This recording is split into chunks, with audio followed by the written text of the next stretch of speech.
तो बच्चों कल 1B के 5 सवाल हो गए थे ना, आज चलते हैं 6वें डे में।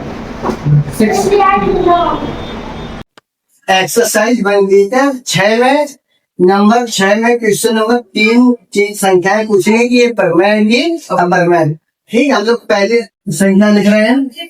पहला सवाल क्या है, 1/रूट का 2, ये कैसी परमानेंट है कि अपरमानेंट। तो इसके लिए फिर से भी मानेंगे बच्चे, कोई सवाल है उससे पहले क्या माना जाएगा, माना P/Q ये परमेय संख्या है, परमेय संख्या है।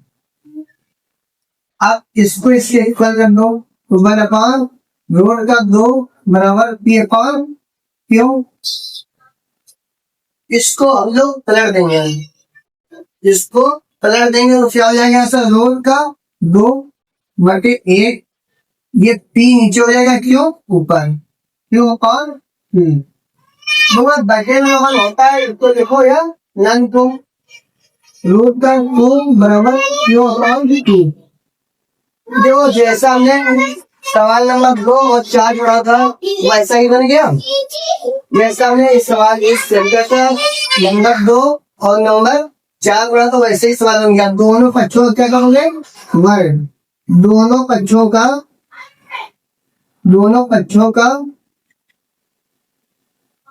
वर्ग करने पर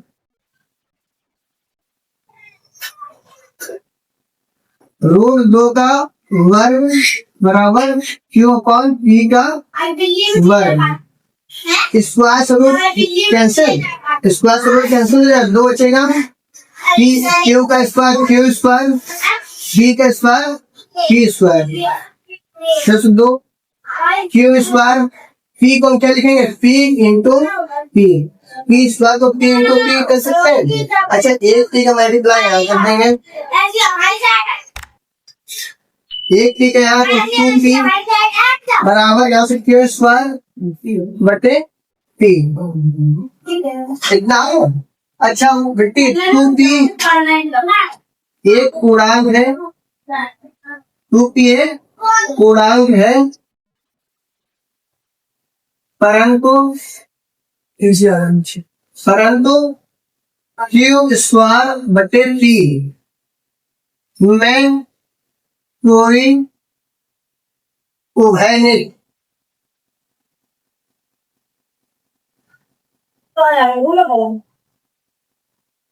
पूर्णांक नहीं है।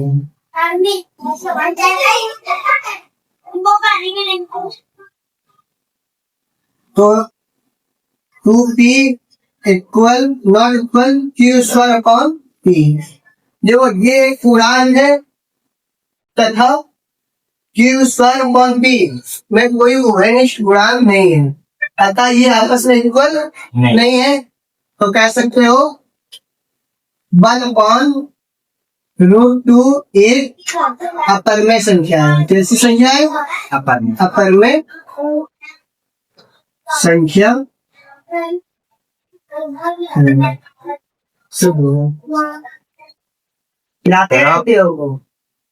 अब सवाल नंबर 2 पे आते हैं। 6 के सवाल नंबर 2 पे क्या लिखा, 7√5। जब कभी ऑप्शन में आएगा डायरेक्ट हम लोग कह देंगे ये अपरमेय संख्या है, क्योंकि √5 5 किसी का वर्ग नहीं है ना। तो ये वैसे, लेकिन हमें सिद्ध करना है तो फिर से मानना पड़ेगा, माना P/Q एक परमेय संख्या है, एक परमेय संख्या है। तो इसकी इक्वल कर दो, 7√5 इक्वल P/Q कितना है।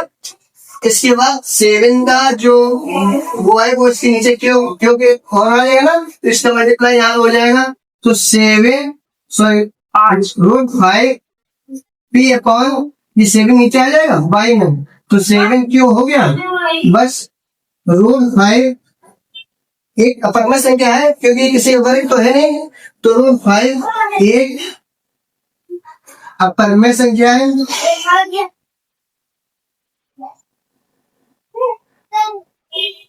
परंतु पी अपॉन 7 क्यों? एक परिमेय संख्या है,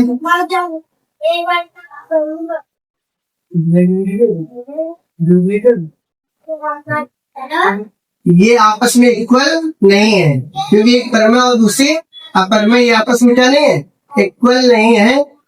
अतः 7 एक अपरिमेय संख्या है। कैसी संख्या है?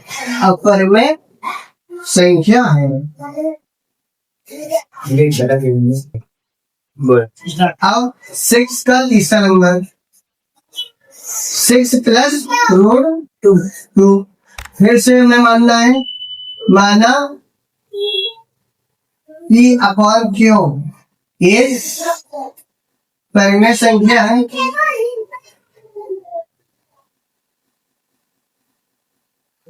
अच्छा, क्या हो गया? 6 plus root 2 equal P upon Q। कितना आया? 6 को उस साइड ले जाएंगे, प्लस है उस साइड जाएगा, किसका हो जाएगा? माइनस हो जाएगा। तो रूट का 2 P अपॉन Q प्लस 6 वहां गया तो क्या हो जाएगा? माइनस। तो रूट 2 P Q गुणा 6 में करोगे तो क्या हो जाएगा? Q upon Q। ठीक ना? तो क्या हो गया? रूट 2 बराबर P minus 6Q upon Q। फिर से रूट 2 कैसी संख्या है? रूट 2 अपरिमेय संख्या है, क्योंकि 2 किसी का वर्ग नहीं होता है। ठीक है, रूट 2 एक अपरिमेय संख्या है।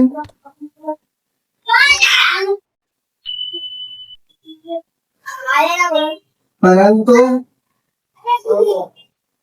P minus 6Q upon Q एक परिमेय संख्या है। ये आपस में क्या नहीं है? इक्वल नहीं है। ये आपस में कैसी नहीं है?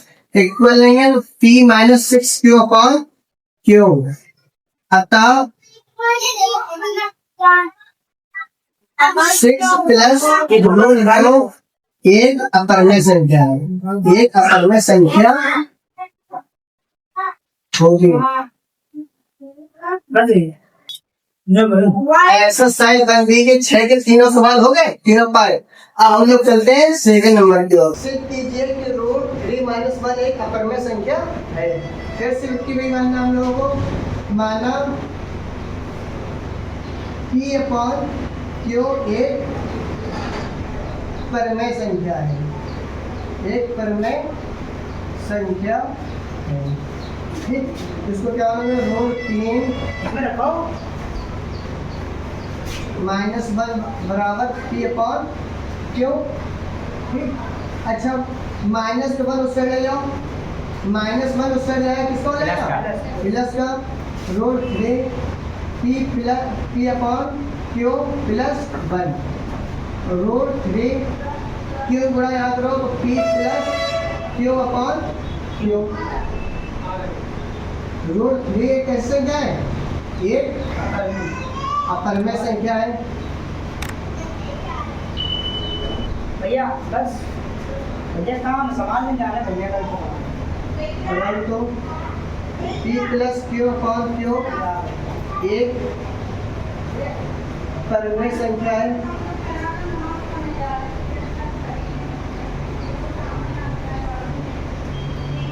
ये आपस में कैसे नहीं है? समान, इक्वल नहीं है। Not equal P plus Q upon Q। अतः हम कह सकते हैं कि रूट 3 माइनस 1 एक संख्या है। रूट 3 माइनस 1 एक अपरिमेय संख्या है।